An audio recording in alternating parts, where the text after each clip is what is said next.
तब ये ज्ञान, वैराग्य और भक्ति तीनों पुष्ट होंगी। जैसे ही कथा का निश्चय हुआ, जहां जहां सूचना गई, बड़े बड़े ऋषि मुनि महात्मा दौड़े, भागवत कथा के रसिक पिपासु भी दौड़े। नारद जी बैठे, पूरा पंडाल भर गया, सबकी समुचित व्यवस्था की गई। सनकादिकों ने कथा प्रारंभ ही की थी कि बड़ा आश्चर्य हुआ। भक्ति सुतौ तौ तरुणौ गृहीत्वा प्रेमैक रूपा सहसा विरासी श्री कृष्ण गोविंद हरे मुरारे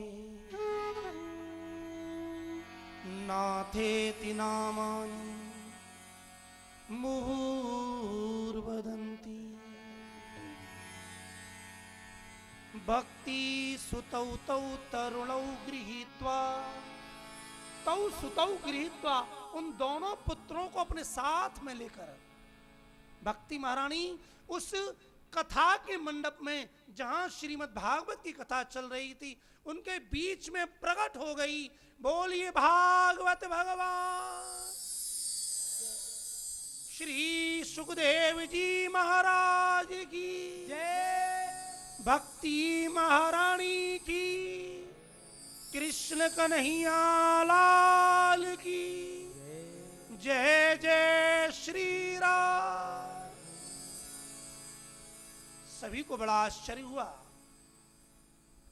ये भक्ति महारानी अपने दोनों पुत्रों के साथ प्रकट हुई और इन तीनों के मुख पर एक ही बात थी, भगवान का नाम। हे कृष्ण, हे गोविंद, हे माधव, हे नाथ। सज्जनों, और जितने भी कीर्तन हैं, भजन हैं, वो किसी किसी संत, महापुरुष या भक्त के द्वारा बोले गए हैं। लेकिन ये जो कीर्तन है, श्री कृष्ण गोविंद हरे मुरारे, हे नाथ नारायण वासुदेव, ये किसी मानव की रचना नहीं है, ये किसी व्यक्ति की रचना नहीं है, ये तो स्वयं श्री भक्ति महारानी की रचना है। तो आइए दो पल हम और आप भक्ति महारानी ने जिस नाम का गान किया और ज्ञान वैराग्य को युवान बना दिया, भागवत का धन्यवाद ज्ञापन किया, हम और आप भी बड़े प्रेम से कुछ पल के लिए श्री भक्ति महारानी के द्वारा गाए गए इस कीर्तन को अपनी वाणी के द्वारा बोलते हैं और अपने जीवन को कृतार्थ करते हैं। बड़े भाव से बोलिए। श्री कृष्ण गोविंद हरे मुरारे, हे नाथ नारायण वासुदेव। श्री कृष्ण गोविंद हरे मुरारी, हे नाथ नारायण वासुदेव।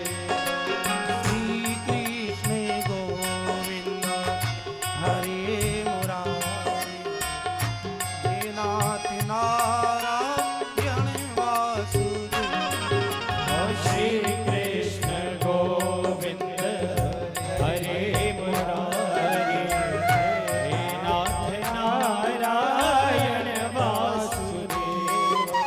हे नाथ नारायण वासुदेव, हे नाथ नारायण वासुदेव।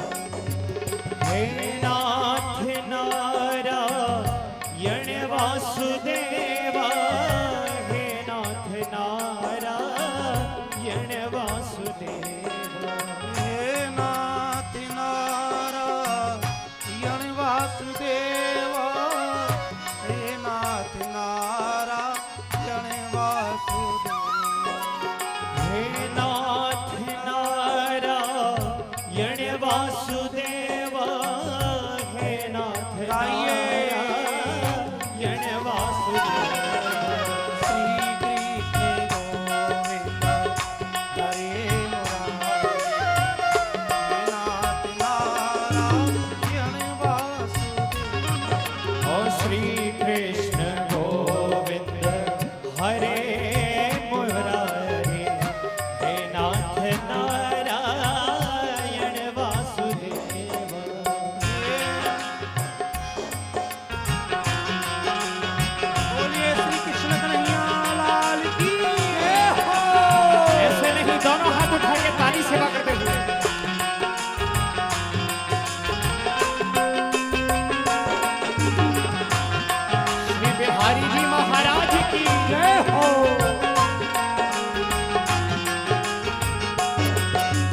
काम होकर मैं दिन रात गाऊं।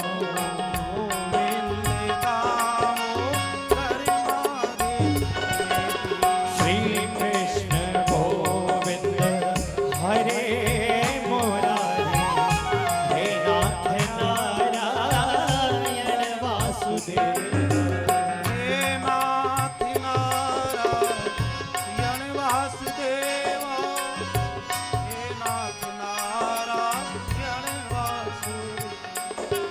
हे नाथ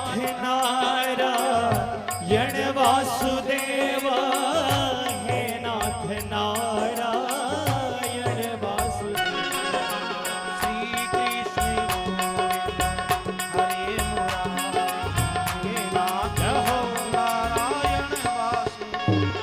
श्री कृष्ण गोविंद हरे मुरारी, हे नाथ नारायण वासुदेव।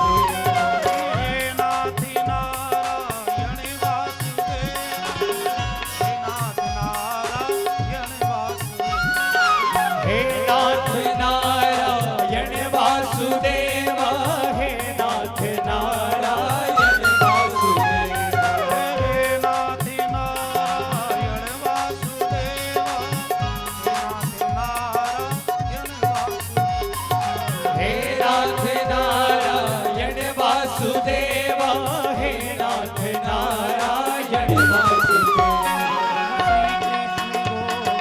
हरे मुरारी, हे नाथ नारायण वासुदेव। श्री कृष्ण गोविंद हरे मुरारी, हे नाथ नारायण वासुदेव। ओ राधे कृष्णा राधे कृष्णा राधे राधे कृष्णा कृष्णा राधे कृष्णा राधे कृष्णा राधे राधे कृष्णा कृष्णा। ओ राधे कृष्णा राधे कृष्णा राधे राधे कृष्णा कृष्णा राधे कृष्णा राधे कृष्णा राधे राधे कृष्णा कृष्णा। ओ राधे कृष्णा राधे कृष्णा राधे कृष्णा राधे कृष्ण राधे कृष्ण राधे कृष्ण। ओ राधे कृष्णा राधे कृष्णा राधे कृष्णा। हो राधे कृष्ण राधे कृष्ण राधे कृष्ण। राधे कृष्णा राधे कृष्णा राधे राधे कृष्णा कृष्णा राधे कृष्णा राधे कृष्णा राधे राधे कृष्णा कृष्णा। राधे कृष्णा राधे कृष्णा राधे राधे कृष्णा कृष्णा। राधे कृष्णा राधे कृष्णा राधे राधे कृष्णा कृष्णा। राधे कृष्णा राधे कृष्णा राधे राधे कृष्णा कृष्णा। राधे कृष्णा राधे कृष्णा राधे राधे कृष्णा कृष्णा। राधे कृष्णा राधे कृष्णा राधे राधे कृष्णा कृष्णा। राधे कृष्णा राधे कृष्णा राधे राधे कृष्णा कृष्णा। भक्ति सुतौ तौ तरुणौ गृहीत्वा प्रेमैकिरूपा सहसा विरासी। श्री कृष्ण गोविंद हरे मुरारे, नाथेति नामानि मुहुः।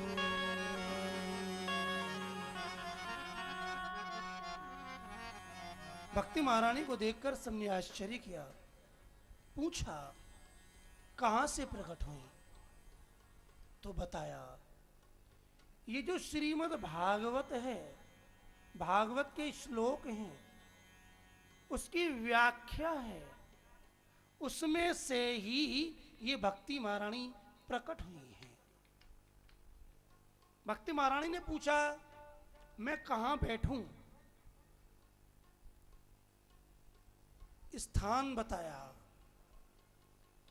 कि श्रीमद् भागवत कथा के पंडाल में जितने भी भक्तजन भगवान की कथा सुन रहे हैं, उन सब के हृदय में आप अपना सिंहासन बनाकर बैठ जाइए। भक्ति का स्थान,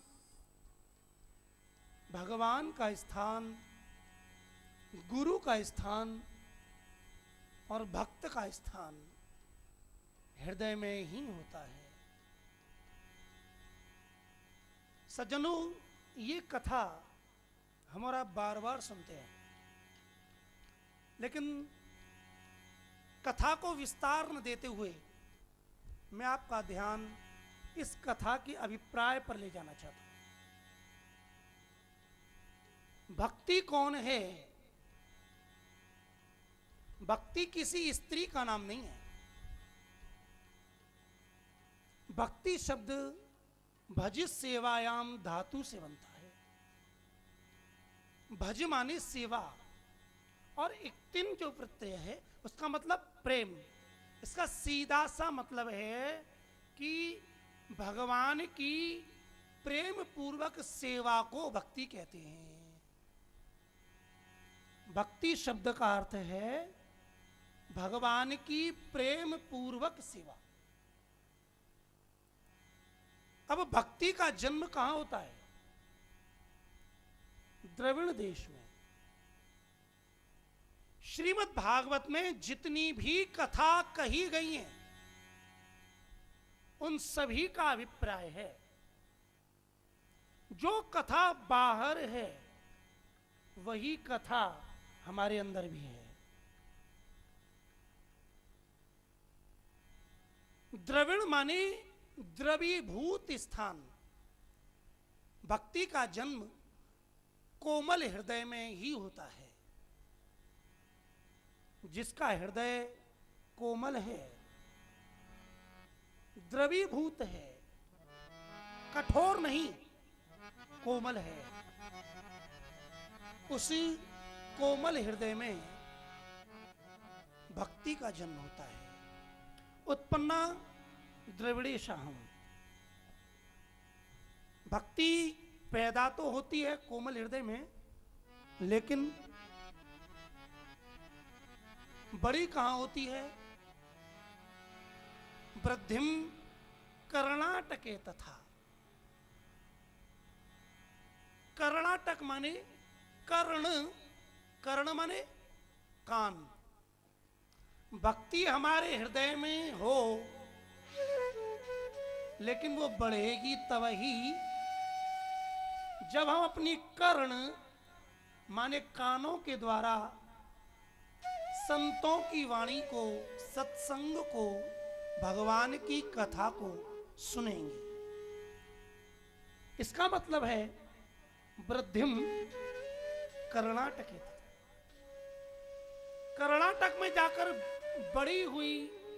अब आज के व्यक्ति के आगे तुम कहोगे भक्ति द्रविड़ में पैदा हुई और कर्नाटक में बड़ी हुई, महाराष्ट्र में और बड़ी हुई, गुजरात में बूढ़ी हो गई, वृंदावन में जवान हो गई, तो महाराज आज का व्यक्ति कहेगा क्यों झूठ बोलते हो? मूर्ख बनाने के लिए और कोई नहीं मिला। ऐसा नहीं है। हमारे शास्त्र का एक एक अक्षर सत्य है। सत्यम परम धीमहि। लेकिन वो समझ में तब ही आएगा जब गुरुजनों के चरणों की शरण लेकर उस कथा का अभिप्राय समझा जाएगा। आप कितनी ही बार पुस्तक को पढ़िएगा, पलटिएगा, लाभ होगा, लेकिन जो जानकारी आप इकट्ठी कर रहे हैं वो एक टंकी के पानी की तरह रहेगी। स्रोत तो तब ही होगा जब संतों की कृपा होगी। उत्पन्ना द्रविड़ेशाहम। द्रविड़ माने कोमल हृदय। वृद्धिम कर्णाटके तथा। कर्णाटक माने कर्ण, कानों के द्वारा जो सत्संग, संत वाणी, भगवत कथा सुनी जाती है, तो वृद्धिम ये भक्ति वृद्धि को प्राप्त होती है। और क्वचिन क्वचिन महाराष्ट्र, ये हमारा शरीर ही महाराष्ट्र है। जब हाथों के द्वारा मंदिर में सोहनी सेवा की जाती है, पैरों के द्वारा तीर्थ की यात्रा की जाती है, नेत्रों के द्वारा भगवान के रूप माधुरी का दर्शन किया जाता है, तब ये भक्ति और बढ़ती है और बढ़ती है। लेकिन सावधान, गुर्जरे जीर्णताम गता। जब हमारे हृदय में गुरूर आ जाता है, अभिमान आ जाता है और उसके वशीभूत होकर हम पाखंड करने लगते हैं, तो ये पाखंड हमारी भक्ति को जीर्ण कर देता है, कमजोर कर देता है। लेकिन फिर कभी हम भक्ति की भूमि, प्रेम की भूमि पर आते हैं तो पुनः ये भक्ति जवान हो जाती है। वृंदावन प्रेम की भूमि है, वृंदावन भक्ति की भूमि है, ये ब्रज धाम, यहां तो कन्हैया से प्रेम ही प्रेम है। तो महाराज ये है भक्ति की कथा का अभिप्राय। अधिकारम अभिप्रायम ज्ञात्वा। इसके बाद में महात्म्य में दूसरी कथा है। एक आत्मदेव नाम का ब्राह्मण है, वेद वेदांत में विशारद, द्वितीय एवं भास्कर, बड़ा तेजस्वी, और उसकी पत्नी है, उसका नाम है धुंधुली। ब्राह्मण ने ज्ञान उत्पन्न किया, बहुत पैसा भी कमाया, नाम कमाया, लेकिन उसके कोई संतान नहीं हुई। अब जब संतान नहीं हुई तो दुनिया वाले उसे कोसने लगे, तेरा कल्याण कैसे होगा। जब बहुत दुखी हुआ तो एक दिन घर छोड़कर जंगल में गया। वहां उसे एक यति मिले, और जब यति का संग हुआ तब उससे उसने अपनी प्रार्थना की, महाराज मैं तो मरना चाहता हूं, मेरे घर में कोई पौधा फलता नहीं है, गाय के बालक नहीं होता, मेरे पूर्वज मुझसे पानी नहीं लेते, इससे अच्छा तो मैं मर जाऊं। धिक्कार है जिसके संतान नहीं है, मैं जी के क्या करूंगा। यति ने रोका, माथे की रेखा देखी और कहा, अरे ब्राह्मण देव, इस जन्म में तो क्या, आगे के 7 जन्मों में भी तेरे संतान नहीं है।